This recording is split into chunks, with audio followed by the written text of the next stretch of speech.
పనిగట్టుకొని YouTube channels నెల రోజుల పాటు మా కుటుంబం మీద వ్యాపారం చేసుకున్న కొంతమందిని అడుగుతా ఉన్నా, ఇది మీకు భావ్యమా అని అడుగుతా ఉన్నా, మీకు పిల్లలు లేరా అని అడుగుతా ఉన్నా, మీరు పెళ్ళిళ్ళు చేయలేదా అని అడుగుతా ఉన్నా. మా మీద కేసు పెట్టిన మేఘనమ్మకు కూడా తెలుసు, ఆమె మనస్సాక్షి కూడా తెలుసు. తండ్రిలాగా ఏ విధంగా చూసుకున్నానో, తల్లిలాగా నా భార్య ఏ విధంగా లాలనగా చూసుకుందో, నా కూతురికి గోరు ముద్దలు పెట్టినట్టు ఏ విధంగా గోరు ముద్దలు తినిపించిందో ఆమె మనస్సాక్షి కూడా తెలుసు. అయినా సరే దయచేసి అసలైన వాళ్ళని అడుగుతా ఉన్నా, ఐటీడీపీ ఇన్ఫర్మేషన్ టీడీపీ ఏమయ్యా ఇన్ఫర్మేషను? ఐటీడీపీ అంటే తెలుగుదేశం పార్టీకి సంబంధించిన వెబ్సైట్. దానికి సంబంధించిన జాతీయ అధ్యక్షుడు చంద్రబాబు నాయుడు గారిని అడుగుతా ఉన్నా, దానికి సంబంధించిన వర్కింగ్ ప్రెసిడెంట్ నారా లోకేష్ని అడుగుతా ఉన్నా. ఏమయ్యా మీకు న్యాయమేనా? మీకు ధర్మమేనా? అసెంబ్లీలో అన్నారో లేదో తెలియదు కానీ కింద పడి ఏడ్చి గిలగలా కొట్టుకొని ముసలి కన్నీరు కార్చి ఆ రోజున మీకు అనిపించలేదా?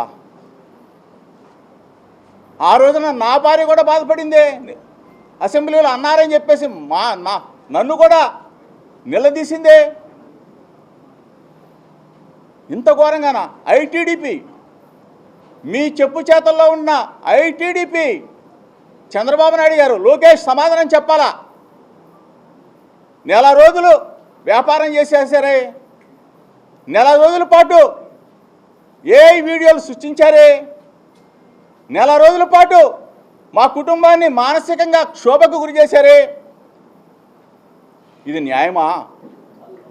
ఇది అంటే మీ కుటుంబాలేమో కుటుంబాలా? మా కుటుంబాలు కావా చంద్రబాబు నాయుడు గారు?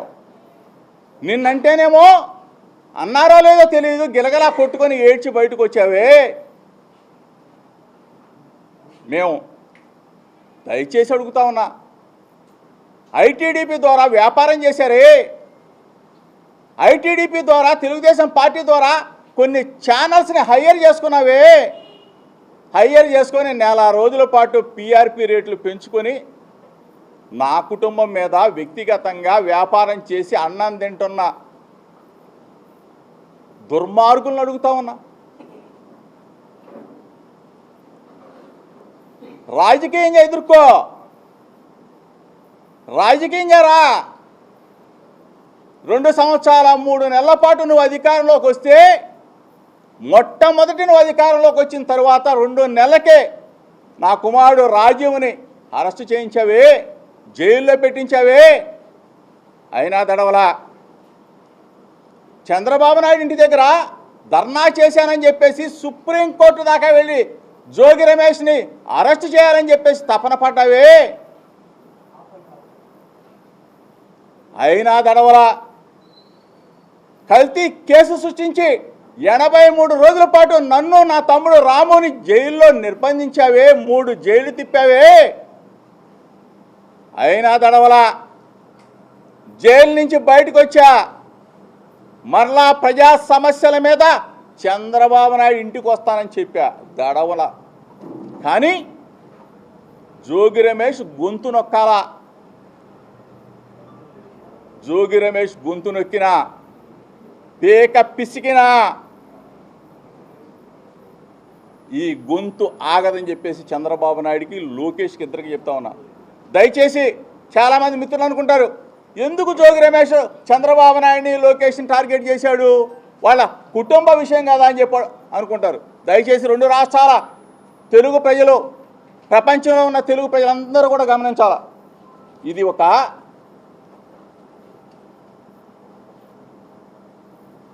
కథ, స్క్రీన్ ప్లే, డైరెక్షన్, యాక్షన్ అందరూ కూడా ఎవరనేది ఈ ప్రపంచానికి తెలుసు.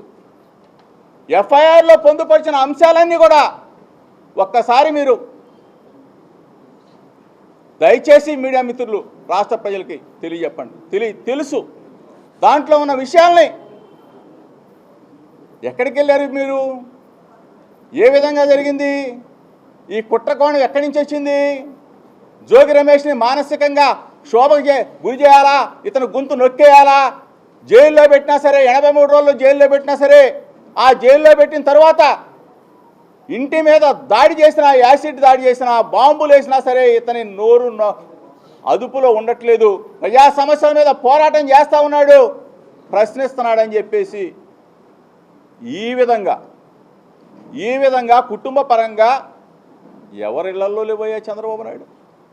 పెద్ద పెద్దవాళ్ళు, ఎన్టీ రామారావు గారి కుటుంబం, అక్కినేని నాగేశ్వరరావు గారి కుటుంబం, చిరంజీవి గారి కుటుంబం.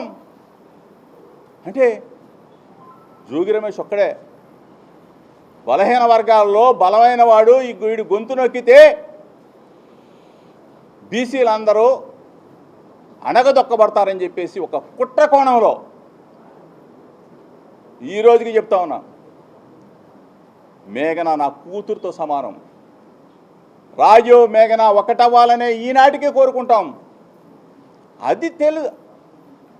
అది ప్రయత్నించాల్సింది పోయి క్యాంప్ ఆఫీస్కు ఫోన్లు చేసి పిలిపిస్తారా? రాష్ట్రంలో సమస్యలు లేవా?